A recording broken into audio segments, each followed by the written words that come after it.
G'day and welcome to the Grow a Small Business Podcast. I'm your host, Troy Truen. Each week, we speak with an owner who has grown a business with 5 to 30 team members to something bigger. Diving into their numbers and unearthing the pain they've experienced, we explore what they did to overcome each barrier and what they would do differently from day one. Let's get into it.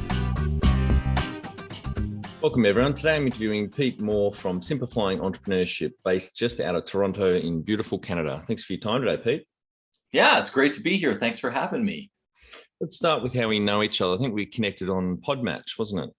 We did, and it's certainly one of those things. If anybody's interested in podcasting, it's really worked well for me. I don't know about your feelings on it, but so far I've been using it for a couple of months, and it's been just a nice automation tool that's helped me along the way for both getting guests on my podcast and for being a guest like we are here today with yours. Yeah, we've only started using it for the last few weeks. We've already got some great guests on, and I was going to mention that you. How long have you been doing your podcast for? I just started back in we launched in June. So today is another release. We release on Tuesdays. And from that perspective, I think we released 22 or 23 today. Yeah, great. And I assume it's on entrepreneurship. Yeah, absolutely. Simplifying Entrepreneurship is the name of the name of my company and also the name of the podcast. And it's all around sort of creating, helping cut through the chaos of what you do in business, bringing on guests that are going to give you actionable tips in a short period of time. So they're always short podcasts, 15 to 20 minutes, right? Get you in and out sort of on the way to work or whatever the case is, whenever you have a bite-sized chunk to take one in. No, that is a good bit of time, around 20 minutes. We'll link through to that in the show notes. Thank you. Tell our audience a bit about your business, what it does and how it makes money. Yeah. So with Simplifying Entrepreneur, I'm what I call myself a multipreneur. I have several businesses, but from Simplifying Entrepreneurship, what we do is we help, like I just said, coach entrepreneurs, leadership side of things, and all of the things around creating a better business. I mean, entrepreneurs, business owners get in business because they want to create a better life. What happens? Little do they know the reality. Yeah.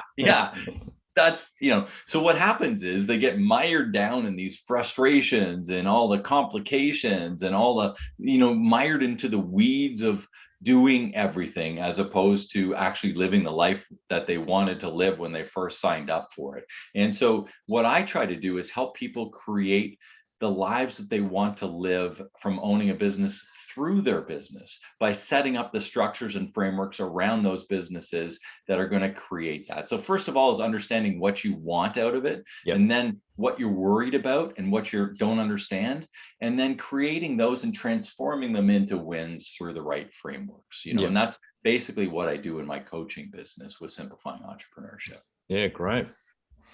And how did you start out?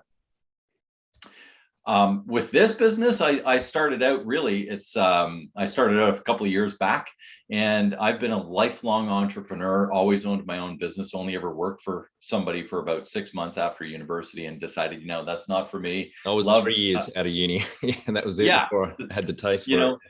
So I worked for my dad's best friend, great business, really liked the business actually. And his name's Peter too, and liked Peter, all of that stuff. But at the same time, just decided that it wasn't for me to work for somebody else. I'm going to make my own way, get going. So I bought, early on, bought a franchise, and we did bathroom renovations and kitchen renovations and all that sort of stuff. We tacked on another business, which was another franchise and a cleaning business that we grew from 30 clients to, we bought that business. It was existing, but poorly run. 30 clients to 300 clients over 10 years. Great. We sold both of those businesses in 2008 and 2009 as I became a business broker. And I went back to school, took my executive MBA, thought I'd go to work for big business for a few years. And that was the crash, the last crash before COVID. And then I ended up pitching a business to somebody else at that time. And, I was living in Ottawa, which is about 5.5 hours away drive from where I am now. I'm southwest of Toronto now. And I pitched it to him and I said, this is a good business and it aligns, when you're doing a business, you're setting it all out, you know what they want to spend, what they want to make. It's like selling a house really in that kind of case. But the problem is it was 5 hours away. And he's like, I'm not going to get my family to move to some little town in southwestern Ontario. Like, I'm a city boy here. Yeah. And it's like, no problem. We were small town people. We actually liked the business and we made the move. And that was called Shoetopia. And from that perspective, it was a shoe store, obviously, with the name. Mm-hmm. And we took that business over back in 2010 and still own it today. So that's one of the businesses that we've grown to, from that first store to another store to a third store. And then we've taken it back to a second store. We've started another business during COVID called Sandy Mist, which was all around, sanitizing and fogging different areas. Yep. So I've always been, able to create these different businesses as I saw the need, because I've set my businesses up so that I'm the leader of the business, not the manager of the business. Yep. And I think that's, how did I get my start in simplifying entrepreneurship? Because people are always asking me, how do you do this kind of stuff? Like, what do you like? And they're coming to me for advice, and my friends and all the people that I mentor and all that sort of stuff. And I said, you know what, I might as well turn this into a coaching business. And so I did. And it's been a fun ride so far. And I'm enjoying the podcast too. That's great. Yeah. The similar reasons why I started the blog about 12 years ago when I got the growsmallbusiness.com domain, because I mentored a lot and just business people asking for advice. I thought I'll write some articles, some blog posts. It's going to be easier to disseminate that information. And same as starting the podcast almost 2 years ago and now as well, to get more of the lessons out there to business owners. So that's great. And so how old were you when your first business? You would have been what, 18, 19? No, with that one, my first real business, I was started in 94, so 23. Now I had other businesses before that, little landscaping, grass cutting, all that sort of summer type jobs. I mean, I did all that kind of stuff along the way too. They were small businesses. I mean, I didn't do anything else in the summers. Those were the businesses that I ran, but they weren't sort of full time all out. And I started that one when I was 23. Yeah, great. Okay. And do you have some key numbers you can share to illustrate the growth of the business or one of the businesses? Do I have some, sorry? Sorry. Do you have some key numbers you can share to illustrate the growth of the business? Yeah. So I shared one already with the cleaning company, which was sort of taking it from 30 customers to 300 and, 10 timesing that growth. When we look back at the bathroom business, we used to spray bathtubs. We did bathtub liners, acrylic wall systems. We'd go in, we'd take a dark oak kitchen and spray the whole thing white, nice and bright, that kind of stuff. So I went from literally, I was the person to start it up. When I was 23, it's like me, I'm wielding the spray gun, doing all that sort of stuff, up to 4 or 5 trucks and then a bunch of other people with the cleaning business. So multiple trucks along the way when you tack in both of the businesses, systems around all of that. So growing from zero to several $1 million, really. Yep. And then when we look at what we're doing now with the shoe stores, taking an existing shoe store that was doing well, I bought a good solid operating business, and then tacking on another one, tacking on a third one for those growth. And then, like I said, taking the lesson of that one that wasn't doing well and closing it quickly and, making what we needed to do before things went sour. Yep. And then COVID happened, and now we're back on track again with several good months since we've reopened. And, it's before we hopped on, even with the shoe company, I was just saying, we were closed 20 weeks in Canada here in Ontario through COVID, a period of 8 weeks, and another period of 6 weeks. And we've been open since June, had our best ever June, our best ever July, a really good August, not best ever, and our best ever September. Wow. Yeah. And that's with stock that, with reduced stock, because one of the real issues in retail and almost in any industry these days is actually getting product. So we're doing that based on some of the systems that we set up through all of that to increase our business and make it even better as we roll ahead with Shoetopia. And I'm doing the same sort of things with Simplifying Entrepreneurship and always looking to better it along the way. Yep. So when you bought Shoetopia, there was only one store and you expanded it out to 3 and then back to 2. Yeah. Yes. Right. Yeah. Yeah. And then, the web store is like another store too, right? Mm-hmm. So, and that's something when we bought Shoetopia, there was no web store. So that's a whole nother thing on top of really the idea of having brick and mortar. So, you really look at it as another operating entity. And did you start the web store before COVID, or was it a reaction to COVID? Yeah. We've had a web store for a long time, Troy. And from that perspective, we always never did a ton of business on the web store. We always looked at it more as a live flyer, let's call it. Yep. You know, people would sit at home, kind of flip through their phone, go on their laptop or their tablet while they're watching their latest episode of whatever they're watching on TV, flip through and say, hey, you know, where's the latest, what do they got for Blundstones? What do they got for Birkenstocks? What do they got for New Balance? And then what they usually would do is come in and try it on, because a lot of footwear still, a lot of people want to try on footwear. It's a fitting thing still. Are items bought online? Absolutely. We sell online every day. But for the kind of stuff that we sell, which is more comfort oriented, you know, that kind of stuff, people want to get in and try it on. And they were like, this is going to be my everyday shoe. I want to fit, you know? So we fit people and do all that sort of stuff. But that first step a lot of times happens off their digital tool, whatever that digital tool may be, as they roll into the web store. But now we're seeing, and have seen all through COVID, of course, a lot more conversion on the digital web space as well. And I guess people, once they've gone in and bought the first pair, they're a lot more comfortable just reordering online. If they're buying the same thing, like if it's a, you know, something that, you know, it's a Birkenstock that they buy every year, or a Blundstone or something, you know, but if it's any sort of fashion oriented, a lot of times they still want fit. They still want it, you know, they don't know how it fits. So they want to come in and actually try it on whenever they can. And of course, we've set up policies of shipping and returns and all that sort of stuff so people can fit at home, but that's still inconvenient. You know, people, if you're local, why not just stop over to the store and try it on, right? You're 5 minutes away. Yeah, you mentioned before we started recording that Blundstones are a big seller for you guys, a bit of a Tasmanian connection where I'm based, because absolutely that's where they're from. I think you're about a 150-year-old company, but you said they're selling quite well in Canada. It's been a huge success story. I mean, we've had them all along, from, you know, since I took over the store in 2010, and as we record this sort of at the end of 2011, or 2021, you know, 11 years later, it's done nothing but grow and grow and grow and grow and grow and be a big part of my business, to the point right now where Blundstone is my #1 brand in my store, beating Merrill and Keen and Birkenstock and Riker and New Balance and all these big brands. Blundstone is my #1 generating, you know, cash generating brand in my stores today. Fantastic. So you're very appreciative of that. That's great. Yeah. Just back on the numbers. So how many full-time equivalents when you bought the business in 2010 did they have in the business then? And like three. And what did you get it up to? It was 3 and the 2 owners, right? So the 2 owners kind of worked, you know, and they had 3 sort of full-time equivalents. And we're up, we have 2 stores now. We've been up to about 15, and we're back down to around 11 now. From that perspective. And, you know, the businesses have grown, but we have a back end staff and we have the web store and some other stuff. So from that perspective, on the shoe side, that's where we land. When was the moment you felt like you had succeeded?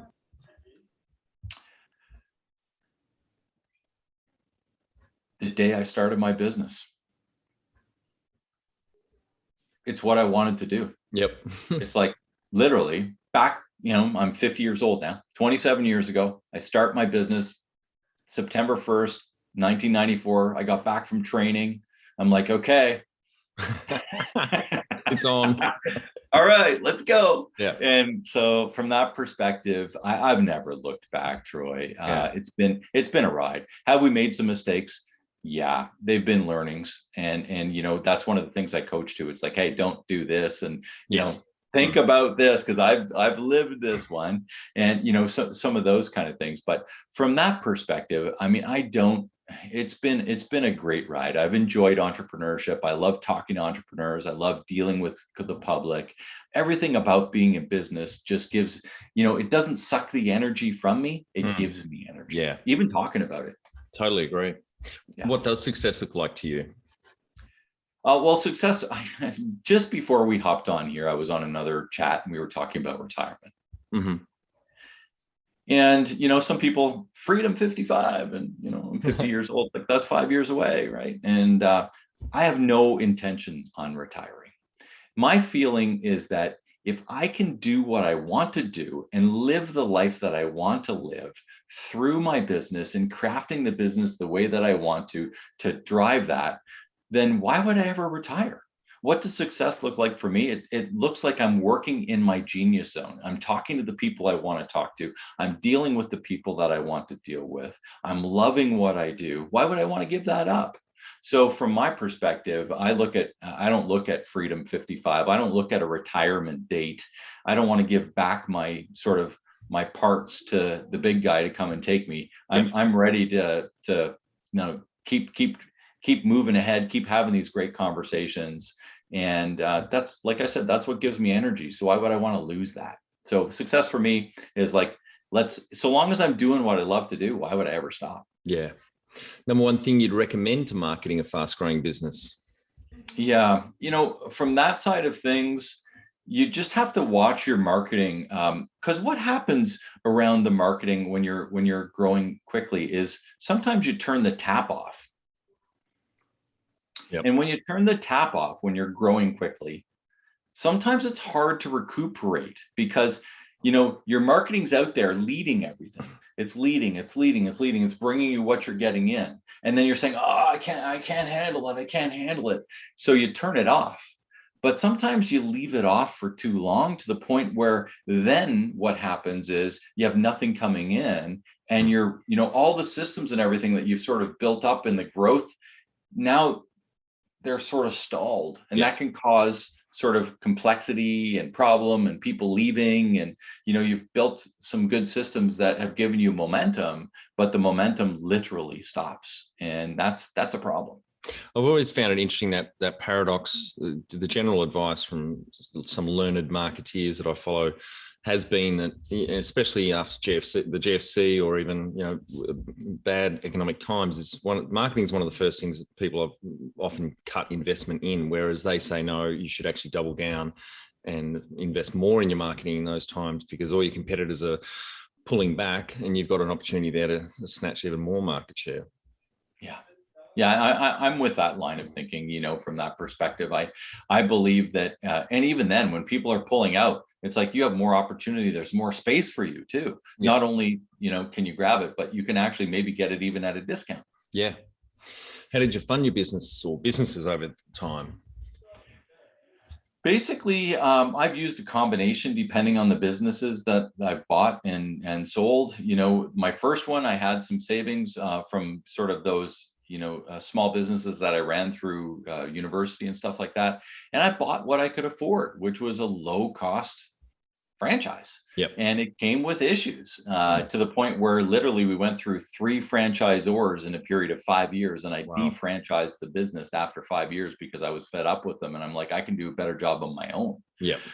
And I did. And that business still is doing well 27 years later. I don't own it anymore, but I know it's still going well and doing well and all that sort of stuff. So I look at some of those things, and it's kind of like, wow, I took some of the money that I made from that to buy that next business that we talked, and I bought it at a discount because it was really suffering. Yep. Right. So when you look at buying and selling businesses, are you willing to buy something at a discount and putting the extra energy and effort into it, knowing that you're able to do this or whatever the case is? Or are you wanting, which is what I did with Shootopia, to buy a proven cash structure that's already there? You need to pay a bit more for that. But at that time and stage of my life, I was able to actually do that. And I paid to have the structure in place. Now we added other stores onto it, which complicated everything. And we, from that perspective, but that one buy for that business, we used a vendor take back. So the vendor actually took back a little bit. We used some bank funding as well from the BDC, which is a business development bank in Canada here. Mm-hmm. And then we used my own money, and we paid that off over a period of time when we structured that deal. But all of those different ways. And as a business broker, which I've also done, structuring these deals to buy and sell business is a really interesting thing. There's so many different ways to do it, depending on the comfort level of the buyer and the seller. Yeah, definitely. So what about investors? Have you taken any investors on over the years? I have not. It's just something that we haven't, the businesses that I run, we haven't needed sort of anything outside of the banks or, sort of personal availability there. So I just haven't had to go that route. I'm not totally against it, but if I did, I'd certainly have different structures around it. Now, I think I know the answer to this next question. If you were to start up today with plenty of funding, would you go into your industry? Like I said, I'm in a few different industries, but yeah, would I go into the shoe business? I would, and much to maybe the chagrin of my wife, because I don't know that she would want me to again, but and she's my business partner, but at the same time, I there's a lot of opportunity in retail. And, again, there's been a lot of problem with retail over the last 2 years, but where there's problem, there's opportunity too. And I think there's a lot of opportunity around footwear and some of the stuff you can do there. Would I get into coaching? I absolutely would get into coaching. And that's in when I look at what gives me the excitement of my next 25 years is to move some of those things ahead. And could I maybe link in with different groups and stuff like that, that's going to create a bigger, better future for my coaching business? Absolutely. Can you outline the most stressful point in your small business growth journey so our audience can learn from it? Sure. We've already hinted a couple of times that I had to close a store. And closing that store was a very, very hard thing to do. Tied into a 5-year lease, halfway through the lease, our store was doing about a third of what our projections were. A third. Jesus. It was our highest cost store with our lowest gross revenue. I mean, it was the absolute disaster of disasters. And, going into that, I was pretty confident that it would be our best store. So interesting, right? When you look at some of that stuff, but I used the power of my network. I, got my lawyer involved. I got my accountant involved. We put everything together. We offered a lease buyout, which cost us dearly, but at the same time, it was less than what it would have cost us to stay there. Yeah. And we worked through a bunch of stuff. I had to lay off my team. Yeah. It's hard. It sucks. Yeah. I had to, we sold our cottage. We had a cottage. We sold our cottage to make that deal happen. And those are the risks that you take along the line of being an entrepreneur. So do sometimes you have big wins? Yeah. I just said we've had like 4 out of the last 5 months, biggest months ever. Awesome. Yep. But have we had some learnings? Yeah, we've had some learnings. But that's part of the entrepreneurship journey, right, Troy? I mean, the ups and the downs are what happens through being your own boss. And it's not for everybody. No, that's right. Just on that, I guess, what would you do differently when you said that third store was meant to be the most profitable, the biggest selling? Yeah. So what do you think you got wrong, or what would you do differently to kind of avoid that mistake? Yeah. So a lot of the stuff, like if I'm putting on my Simplifying Entrepreneurship hat and coaching myself, I'm going to go back and I'm going to say, at the time, we had 2 small town stores. One of the towns that we are in, 25,000 people, and other ones, 6,000, 7,000 people, right? Yep. And the store that we suffered in was a city store with like 300, 400,000 people. Okay. Yeah, that sounds like it could be a better location. It was on a super busy corner. It was in the shopping district right beside a Costco. Like there was traffic, all of that kind of stuff that aligned. Ultimately, what we found out was that we weren't the right mix for that clientele. Yeah. We are a small town store. So would I have 5 or 10 more of the stores that we run in small towns? Yes, I would. That's my big learning, because the way we're set up, the kind of service we offer, the kind of products that we have, all of the things around our culture of Shootopia is we're a small town kind of vibe, a community kind of vibe, not sort of that big city. I'll walk in, get my stuff, get out of here, and I don't really care who I talk to, right? Yeah. So that's just not us. And from that perspective, we were trying to bring sort of that small town culture into the city, and it wasn't working. And it didn't work. So we got out. What area in business do you feel you've had to work on the most to add the greatest value? I think, it's the clients. from our perspective, it's what are we promising to the clients? I call it the heart. So with my clients, I work with a heart model. Okay. And one of the models we create when we do the guiding principles and all that sort of stuff is, I'll use my Shootopia business as my heart model. So what am I trying to do for my clients? Well, we're trying to break it down into 9 letters. I want to deliver ooh, ah, and aha. 9 letters. Yeah. So if I can deliver ooh, which is Yep. when I look in the mirror and I go, whoo, Yeah. those look pretty good, Yep. right? And if I can stand there, close my eyes and go, ah, man, those feel awesome. So if I can deliver ooh and ah, and most people think that the good looking shoes feel like crap and the crappy and the good feeling shoes look like crap. Well, if I can deliver both of those, I've given them an aha moment. So there's your ooh, your ah, and your aha, 9 letters that flow around what I call, the feel fantastic, look great and feel fantastic, which is what we're trying to deliver every time at Shootopia. So when they walk out the door, and they're like, look back at the sign of like Shootopia. That's my favorite shoe store. Yep. They deliver their promise every time. So when we create a promise and we know what it is and we align our culture all around that, that's what's delivering the value. Yep. And what have you enjoyed least about managing the fast growth? I think I'm okay with constant change. I'm good. I'm perfectly good with change, and I'd be considered a change agent, to be quite honest. But my team, not so much. Yeah, people don't like change. I have business owners, okay, some that aren't, and so dealing along with the, letting, from a leadership perspective, is trying to get them through change is troublesome sometimes, and really showing them the why around why are we making these changes helps that in the communication and all that other stuff that goes along with it. But really it is a battle sometimes to get that person to make the move and make the, help them see why we're doing what we're doing and what the end result is going to look for. So that can be troubling. What do you love most about growing a small business?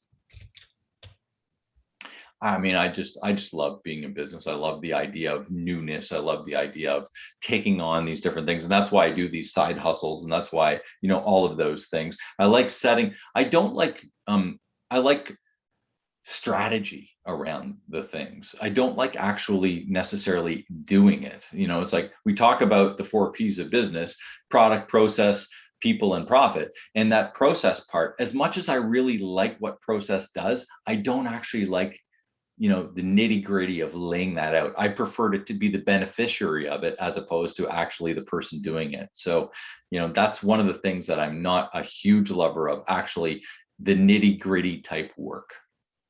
What's been the biggest mindset shift for you in your small business growth journey? I think, really it's just when we look at that cultural sort of thing, it's really understanding from what I want out of my business, what I want out of my life, what I want for my health, my wealth, my relationships, my mission and purpose in life. And is my business driving that? And can I do anything else to help that happen? So for me, when I started looking at it that way and saying, hey, listen, my business doesn't own me, I own my business. Yep. That's been a big thing. And that's pretty much what I coach to. Yeah, I think there's still a shit ton of business owners out there that have that around the wrong way. Oh my gosh. You start out and you just get caught in the weeds and the detail and blinded by 10 years goes by and you don't even notice. No, that's right. Yeah. What is the number one habit you think a small business owner needs to develop and maintain? I mean, habits are another whole thing. I mean, I've got lots of books behind me on habits. I was just going to say, I can see Cal Newport's deep work there. That's a classic. Yeah, I've got Atomic Habits, Tiny Habits. There's a bunch of them. But from that perspective, I think the biggest thing you can do as a business owner, as a business leader, is to carve out time in your schedule every week to work on your business, not in it. And that could start very small. You can set yourself up a half an hour on Monday morning to do out a few things where you're working on your business, and then create that and make that as big a part of your job as the leader as you possibly can, and use as much of your time as you can. But start small. And just, if you're not doing it at all, just start is the big thing from the habit. Yeah. Absolutely. Like I say to my 8-year-old daughter, when we've got to clean the house, and she hates having to help me, but says, "Well, sweetheart, you've got a big job to do. You break it down into small jobs. So let's do half an hour, and then we'll go to the dog beach or do something else and come back and do another 20 minutes, Yeah. I mean, anybody can handle 5-10 minutes of work, and that kind of, so start with the small stuff and then work it up a little bit so that you're able to accommodate it more, and you'll probably find you really enjoy working on your business more than in it. And that's when you start saying, oh, well, what can I do? What can I pan off? What can I delegate essentially to somebody else so that I have more time to do this? And that's where it gets pretty exciting. Find it hard to define a clear strategy, then communicate it and execute it alongside the rest of your team? Or you currently don't work a simple quarterly strategic plan to boost your team's performance? Our Business Growth Formula online course is perfect for small business owners with 5 to 30 team members wanting to grow. We share the mindsets, habits and tools to be a legendary leader in your business. GrowSmallBusiness.com. Can you talk to how you've added people to the team, some wins, mistakes, and advice for those listening? You've obviously added a lot of people across your businesses over time. Yeah. When I look at people is number 3 on the four P's. And, I look at people in 3 different categories. 1, it's your team. 2, it's all your suppliers. So anybody that's helping you deliver your promise and your product, right? And 3 is your ideal customer. Mm-hmm. So what have I done with all of those? I'm always trying to improve each one of those levels. I measure them. We literally have supplier scorecards on what, and I show them to my suppliers. Yep. Here's how you're ramping up against these other people. We do the same with our team. We've got a great team. We've got a great culture, but that doesn't mean they aren't accountable. They have accountabilities, right? And setting up those accountabilities have allowed us to grow and allowed us to do, and they appreciate it too, because they know what their job is and they know what they're accountable for. They want to be accountable. Because you've been very clear in your expectations. What does excellence look like in their role or their corner of the business, as opposed to being very vague and different in both your minds? Absolutely. And that's that process, setting that process up and communicating it properly. And then the ideal client is the other one. It's like, okay, well, several years ago, we were selling kids shoes. Well, when you look at your departmental side of things, and it's like, kid shoes makes us no money, costs us money, takes up more space in my store than it's worth. So what are we going to do? We're going to get rid of the kid shoes. So we got rid of that customer segment of kid shoes because it didn't make sense for the business. Yep. Right. We still have the odd person coming in saying, geez, I wish you had kid shoes. And it's like, we wish we did too, but we couldn't because it didn't make sense. So you have to know when to take those kind of things and move them out. And we're looking for the ideal client. And, for our businesses, the ideal client is not a kid, because it just didn't add up for us as far as profitability goes. Yep. What are some things you recommend to building a sustainable and kick-ass culture to help with the growth? Communication. As a leader, that's your number one job as a leader. Yep. You're always driving communication. You're always reiterating what the vision is, reiterating what the mission is, reiterating what you need your team to do, reiterating what the accountabilities are. What are the key characteristics? What are the critical actions that are going to help you succeed? So that, and you're doing that internally, but you're also doing it externally, letting everybody know what they can expect, what your promise is, so that you're living from both sides what that is and how that looks within your business. Yeah, totally agree. I think Churchill that said, if you've got an important point to make, you drive it home with a pile driver. And a lot of leaders and owners of businesses think they're communicating enough, but they're just nowhere near the amount of the level that the team needs to hear. We're going this direction for these reasons. This is why, etc. Yeah, communication's a big one. Tell the audience how you've handled balance.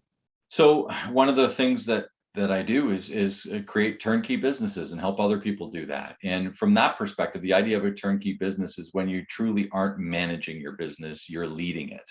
And from that perspective, that allows me to create the balance in my life. So I'm not required. Very seldom I ever on the shift, like booked for work at my stores. Mm-hmm. And that doesn't mean I'm not around. It doesn't mean, I'm not in and out doing all those kind of things, but it allows me the opportunity to balance some of the other things that I want to do. Like I'm spending way more time coaching these days than I am in my stores. I'm spending more time, having these podcasts and doing all these other things than I am in my stores, because I've had that. It's already set up and running in a turnkey environment, and I have management in place, and I have these things. So it allows me to do the things that I want to do, both for maybe starting a side hustle, or maybe having my own time, taking a vacation, heading away, going to, my parents live back in Ottawa still. I make a trip down to Ottawa, 5 hours away, pretty much every month, because that's part of my relationship sort of bundle that I want to make sure I see them every month. I'm allowed those freedoms because I've set my business up in a way and structured it in a way that allows me the balance that I choose to live, because I know what my balance is too, right? That's part of being an entrepreneur, is really understanding, again, what you want out of your business and what you want out of your life. Yeah. How do you go not working? I'm still struggle with that because I love what I do. It's hard to, I'm okay at switching off, but it's just this urge of going, well, could go for a bushwalk with a dog, or I could do another hour or two of work because it's just so much fun. Yeah. And I fall into that too. And I think people who are passionate about what they do fall into that. And it doesn't seem like work. We're having this conversation as it creeps up to 8:00 at night. My first conversation, my first podcast of the day was 7 this morning. Yep. Now I've taken some time off in between in the day, but I literally had Tuesday's my day to actually release my own podcast and do a bunch of podcasting stuff. But, it's been a long day, and, but I'm not tired. I've enjoyed my day. And from that perspective, I don't think that, you can't always put hours. You can't always mix hours into the equation of saying I'm overworked or whatever. If you're doing what you're truly passionate about, then what's wrong with that? Absolutely. And I think if it's giving you energy as opposed to draining you, what's wrong with that? Yeah. So the other things is how does it affect those other buckets of life? How does it affect the relationships? How does it affect your wealth? How does it affect your health? How does it, those kind of things, and keeping all of those things in mind around what it is that you want out of your business and what do you want out of your life is always, that's the balancing act that I think we go through. And there's seasons in your business too. Everybody has seasons. You're busy at times, you're not busy at times. Tuesdays for me, today, busy day. Yep. Fridays, light day, so you can craft around those kind of things so that you can create what you want to do. And that's the power of when you're leading a business, as opposed to, mired down in the frustrations of managing it every day. Yeah. How much professional development have you invested in yourself? I can see a shit ton of books there behind you. Yeah, man. Yeah. So yeah, a ton. Yeah. I mean, I'm a Business Made Simple certified coach. You see one of the books here, Business Made Simple. So I'm a Business Made Simple certified coach and continue to coach through that sort of framework. But I have an issue with people who are coaches that aren't coached themselves. Yep. And, it's funny, talking about coaching from that perspective. I mean, we hire people to coach us on our weight loss. We hire people to coach us on building our muscles. We hire people to coach us on so many different things. But so often people don't hire coaches on making them better business people, which is what brings them the life that they lead and that they live. So from that perspective, it's always interesting to me when I look at that. I mean, I've had speaking coaches, I've had, all sorts of entrepreneurial coaches, I've had productivity coaches. I mean, and I've had trainers and stuff like that too. But I believe in coaching, and I believe in being able to always sort of, I run a book club, entrepreneurial book club that anybody's welcome to join. It's called the Simplifying Entrepreneurship book club. We do a book a month. So from that perspective, I'm always learning, always trying to, understand different frameworks that are going to propel myself, my own businesses that I continue to run, as well as the people that I help. Yep. Now you've mentioned you've had a few coaches. What about any mentors or anything else on coaches? Yeah, I mean, one of my coaches actually is on my podcast quite regularly. His name is Michael Reddy, and that he was my coach in Strategic Coach, which is Dan Sullivan's Strategic Coach, and Michael Reddy was my coach. So he's been a mentor and sort of a coach along the way as well. I've had Joel Weldon, which is my speaking coach. He was an interesting coach. I mean, I don't always have, I go through stages where I have different coaches for different things. Yep. And when I was with Joel Weldon, I'm thinking about, we talk about the 4 Ps, the people, the process, the product, and the profit. The process side of things, he came up with an acronym that, at least I heard it from him first, around the word systems. And I'm not sure if it was his but I heard it from him. And I've always thought about this. What is a system? It saves you stress, time, energy, and money. That's great. Yeah. And that was from one of my coaches. But you know what? So many different things that I know and I teach to and I help people with and everything came from the people that helped me. And that's the mentorship. That's, I've had all sorts of entrepreneurs in my business and in my life along the way that I've gone to for guidance, and I've gone for help along the way too. Been very generous with their time and their knowledge to help me do well. And, I love giving that back to the people that I work with. And do you have a board of directors or advisors at the moment? I currently don't have a board of directors. Certainly have some not formal advisors, but like I said, some mentors that reach out and are a regular sort of speed dial, let's call it. And we don't often ask this question on people that have exited businesses, but particularly I think with your broking experience, and this might be a good time also to talk a bit more about the 4 Ps you've been mentioning.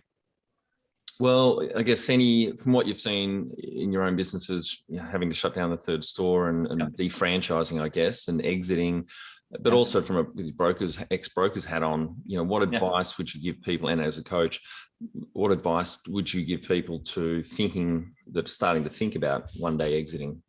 Yeah. You know what? Every business owner will exit their business. That's a guarantee. You're going to exit sometime. So whether you exit along with it or whether it exits before you do, but there will be an end to your ownership of that business. What does that look like? Who's going to take it over? Is it going to be bought or sold? Is it going to be a family member? All of those kind of things in the legacy and creating the legacy of your business and the continuance of it, if that's what you desire, have to be thought about. And, from that perspective, it's only when you have a turnkey type business, one that somebody can walk into and essentially run without any, dire involvement, that you really have a sellable business. And if somebody's, if that's the sort of the difference between a practice and a business too, right? Like if you're a chiropractor, it's really dependent upon your hands. Now you're selling a book and a list, you're selling your book of clients if those clients choose to stay. But ultimately it's your relationship and that sort of thing. Or if you're the dentist, you're selling your book and your list, but you're, to a certain degree, you're selling a business. But when you're selling a business, like a shoe store, we've been talking about my shoe store. So if I was selling a shoe store and I wanted to resell that, the real value there would be if it was me and my wife and my 3 kids and all this other stuff and we're exiting, how valuable is that business when that person knows that as soon as they come in the door, they lose their entire staff and all of the knowledge, all of the process, all of the stuff that goes around with making that, even if it was a successful business, is gone. So the power there is really setting up those relationships and all of that stuff around that product, which we started off with, and honing that, making sure that it's right. Your process is such an important piece. Those systems that I was talking to you about with Joel, Joel Weldon, systems that save you stress, time, energy, and money. Well, if there's no systems in place, it's going to cost you a lot of money and a lot of stress. Right. And you're going to have to buy that business at a very big discount in order to pay for that. Which is what I did with Sani Service years ago when I talked to that business that we took from 30 to 300. It had none of that. It was just poorly run, but I bought it at such a low price. I built those.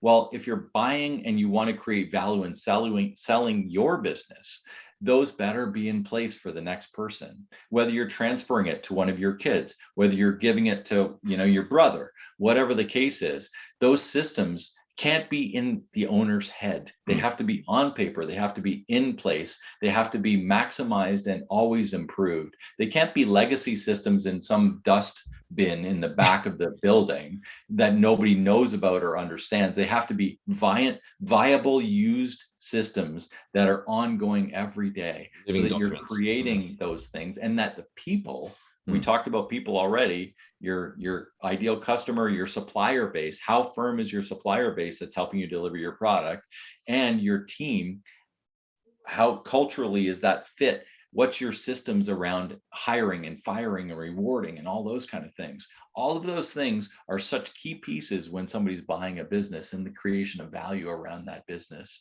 And when you're selling a business, that's when you have those things that create your freedom, your turnkey sort of, and so that you can go and do what you want. It's the same thing that person's going to buy when they come in to buy that business, or when, like I said, there's going to be a day where sooner or later, you're not going to have that business anymore. So what are you doing to set that up for success? I think that's the big piece there. Yeah, great. All right, Pete, we're on our final 5 questions. What do you think is the hardest thing in growing a small business? People. Yeah, totally agree. But as I say, people are the hardest thing in small business, and that's where the value's at, because you can't do it on your own. You can't. So you got to have those processes in place to get the right people, and communicate, have the culture, all those kind of things. Make sure everybody knows their why, so that they're in line with you. Yeah. Favorite business book which has helped you the most? This may be hard considering the size of the library behind you there. Yeah, I've got a few. I mean, I'm a Business Made Simple certified coach, so I'm going to go with that one because it just makes sense. It's a great book. Donald Miller wrote it. And for those of you that may have read maybe another one that he wrote, it's called Story Brand, which is another great marketing I've heard book. That's great. I haven't read it yet. Awesome book. And there's a lot of principles of Story Brand and Business Made Simple as well. And so those are a couple of ones that are near and dear to me. But I mean, I've got a ton of them. This one up here has been instrumental as well. Traction by Gino Wickman. Yeah, I'm halfway through that one, I think. Yeah, great book. Talks about the entrepreneurial operating system. So, and we use a lot of the principles in our business around traction. And I think it's just a good, solid book for any entrepreneur to read. So if I was new in business, I would pick up Business Made Simple and Traction. And if I was at a stage of taking it to the next level, I would do exactly the same thing with rereading those books and reintegrating some of those things and getting back into, I need to look at that. They're good reminders. Yeah, no, that's great advice. Thank you. Any great podcasts or online learning tools you use for your own professional development? Sure, ton of podcasts. Business Made Simple, one of them. Mm-hmm. Marketing Made Simple, which is another one from them, is another great one. I like Genius Network, which is Joe Polish. Anything that Dean Jackson's in, I love Dean Jackson's from a marketing perspective. He's just got such an interesting mind. Dan Sullivan has a plethora of podcasts. Exponential Wisdom, I love with him, and Peter Diamandis. I mean, I could go on and on and on. There's a ton. One tool you'd recommend to help grow a small business? Business Made Simple University. It's really just a great program, and we can put the link in the show notes for my affiliate link. Basically, that'd be great. I'm a coach, but from that perspective, even like I said, I've been in business 27 years, and there's so much there that I needed refreshing on, and sometimes you just need that repetition on different things. But for $295 US a year, there's a coach, how to grow a business, there's marketing, there's messaging, there's the story brand, there's negotiation. I mean, there's just such good quality stuff in there that comes with all kinds of books and all sorts of learning that it really makes sense for a lot of business owners, whether you're a small business or a big business owner. There's just good stuff there. Great. Final and my favorite question. What would you tell yourself on day one of starting out? On day one of starting out, I would probably say, keep your head up and keep going, because I think, day one, we thought a little bit about day one. We talked a little bit about day one here today, and I haven't thought about it much lately. But looking back, it's like, hey, I have another business model, and it's like clarity creates confidence, and confidence ignites momentum. Yep. And not having the full clarity on day one is troublesome. And you can lose confidence very quickly. The first sales call goes bad. The first employee, that you hire goes bad. If you have a retail store, something happens, you didn't get your shipment in, whatever, when you're starting off, things will go bad. That's okay. They're learning experiences. They work along, and you just need to hold your head up and keep pushing through some of those early things until you can take a few wins and celebrate those first few wins. So important to celebrate your wins along the way. Yep, I agree. It's something I still have to work on. It's just not natural to me. It's on to the next thing. But yeah, stop and celebrate, especially if you have a team, celebrate with them. Yeah. Well, thanks for your time today, Pete. I think the audience will get a lot of value out of what you've shared with me. Clearly a very experienced business owner after 27 years now and multiple businesses and a bit of broking thrown in there on the side. So really appreciate your time and what you shared with us.